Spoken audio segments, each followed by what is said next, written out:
কি গো, ব্যাংকের লোকটা আজকে কখন আসবে? হ্যাঁ, আসতে তো বলেছি, দেখি কখন আসে। শোনো, তোমাকে একটা কথা আগে থেকেই বলে দিই, যখন উনি আসবে তখন তোমার বাবাকে আগে থেকেই বলে রাখবে যেন আমাদের সামনে না আসে। এত বক বক করে হওয়া কাজটাই বিগড়ে দেবে। হ্যাঁ হ্যাঁ, আমি বলে দেবো। সব বিষয়ে ওনার নাক গলানোর একটা স্বভাব আছে।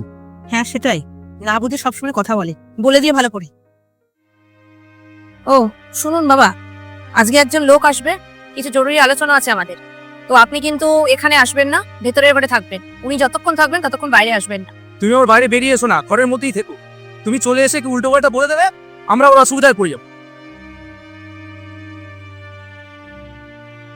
ও এসে গেছেন, আসুন আসুন বসুন।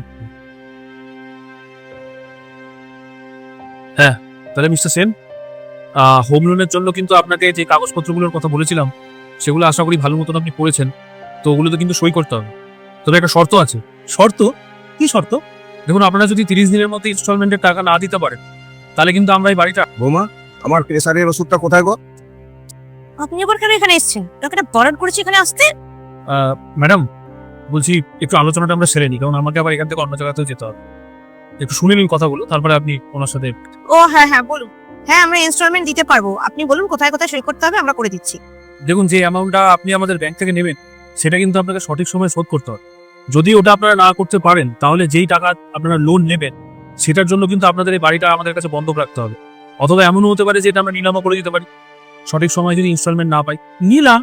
কিন্তু স্যার। আচ্ছা, আপনি বলছেন বাড়ি বন্ধক রাখতে হবে যদি কোনো কারণে ছেলে ইনস্টলমেন্ট না দিতে পারে? তুমি এত কথা বলছো কেন? তুমি ভয় যাও না।